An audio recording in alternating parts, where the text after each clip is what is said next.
Hello and welcome back to another video of this channel ready study go by Dhairya Bansal. और आज हमने एक नया टॉपिक स्टार्ट करने वाले हैं जिसका नाम है प्रॉफिट लॉस एंड डिस्काउंट। ठीक है, जिसका बेसिक जो बेस उठ के आता है, जो रूट लेवल पे जिस चीज़ के बारे में हम इसमें बात करने वाले हैं वो है परसेंटेज। परसेंटेज एक काफ़ी एक important you could say basic है इस टॉपिक को समझने के लिए। अगर हमको बेसिक परसेंटेज की नॉलेज नहीं है तो ये टॉपिक थोड़ा सा हमारे हाथ से भागेगा।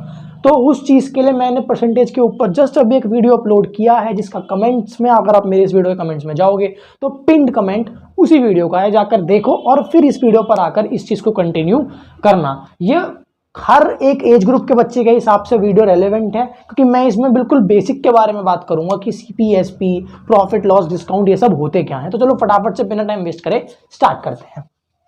तो प्रॉफिट लॉस और डिस्काउंट का मतलब क्या होता है? प्रॉफिट इज किसी भी चीज़ में जब मेरा फायदा होता है, लॉस जब मेरा नुकसान होता है, डिस्काउंट जो हम लोग दुकानदारों से मांगते हैं कि भैया ये चीज़ इतने की है, बार्गेनिंग करते हैं, है ना, नेगोशिएशंस करते हैं कि यार इतने में दे दो, इतने में दे दो। या फिर बहुत सी बार क्या होता है, जो हमारा दुकानदार है वो मेनली खुद ही डिस्काउंट रखता है जानबूझ के। जैसे कि मान लो उसने 800 रुपीज़ की चीज़ है, उसने उस पर 10% का डिस्काउंट रख दिया।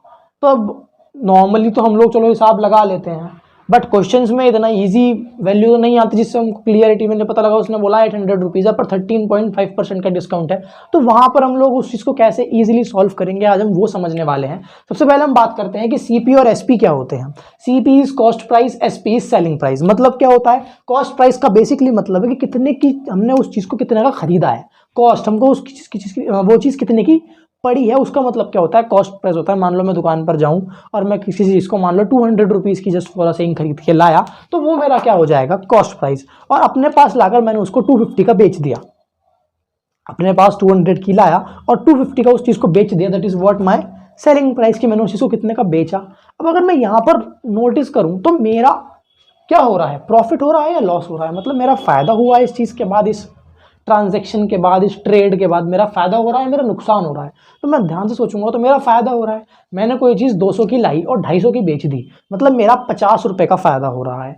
दैट इज मतलब मैंने क्या किया है, मैंने जितने की चीज़ मैं वो लाया हूँ, मैंने उसमें से जितने की चीज़ मैं, उल्टा बोल दिया, बल्कि जितने की चीज़ मैंने बेची है, मैंने उसमें से जितने की चीज़ मैं लाया हूँ वो माइनस कर दिया। यानी कि मैंने एसपी में से सीपी को माइनस कर दिया कि नहीं, प्रॉफिट निकला। मैंने भी बात करी कि मान लो जस्ट फॉर एग्जांपल मैंने 250 रुपये की चीज़ बेची थी, 200 की जो खरीदी थी, ठीक है, तो मेरा कितने रुपये का प्रॉफिट हुआ? 50 रुपये का। दैट मीन्स व्हाट, मैंने 250 माइनस 200 करा, यानी मैंने एसपी माइनस सीपी किया है। इसका उल्टा बोल देता हूँ, मान लो मैं 250 की लाया था और 200 की बेची किसी भी रीज़न की वजह से। वैसे कोई भी दुकानदार अपना लॉस तो करना चाहता नहीं है, बट मैं कहूँ कुछ भी रीज़न है भैया कि उसकी दुकान चल नहीं रही है, उसको अपना सामान खत्म करना है, या कोई भी वजह है, हम उस चीज़ तक नहीं जा रहे हैं। पर हमारा लॉस का क्या फॉर्मूला निकलेगा इस हिसाब से? CP minus SP. मतलब अगर मैं किसी चीज़ को 250 की लाया हूँ और 200 की बेच दूंगा तो मेरे को 50 रुपये का नुकसान हुआ है। दैट इज व्हाट, मेरे को 50 रुपये का लॉस हुआ है। ये तो था बेसिक सी बात कि प्रॉफिट क्या होता है, लॉस क्या होता है, सीपी क्या होता है, एसपी क्या होता है। पर वो इतना ईजी क्वेश्चंस में नहीं पूछते एक्चुअली। वो मांगते हैं हमसे इनकी परसेंटेज बताओ भाई। वो कहेगा हमसे कि भैया कोई दुकानदार एक चीज़ इतने रुपए की लाया, इतने की बेच दी, तो उसको कितने % का प्रॉफिट हुआ है, लॉस हुआ। तो अब हमारा पहला पर्सपेक्टिव क्या होना चाहिए? पहले हमको ये निकालना पड़ेगा कि उसको प्रॉफिट हो रहा है या उसको लॉस हो रहा है। वो हम कैसे निकालेंगे? इन दोनों फॉर्मूले से, क्योंकि उसने हमको या तो एसपी दे रखा होगा या सीपी दे रखा होगा। अब अगर तुम्हारे दिमाग में ये आ रहा है कि उसने मेरे को प्रॉफिट दे दिया पर एसपी दे दिया और सीपी नहीं दिया, तो हमको नॉर्मली सॉल्व करने क्वेश्चन आते हैं, प्लस की चीज़ माइनस हो जाती है, उधर जाके माइनस की प्लस हो जाती है। ये सब बहुत बेसिक सी बात है। इनकेस नहीं पता तो बताओ कमेंट सेक्शन में, तो उसके ऊपर भी एक बेसिक वीडियो लाकर जरूर दूंगा। पहला है प्रॉफिट परसेंटेज का मतलब क्या होता है? Profit upon CP into 100। Formula याद कर लो, समझा रखा है मैंने परसेंटेज वाली वीडियो में। यहाँ पर हल्का सा बेसिक समझा देता हूँ कि मतलब क्या हुआ।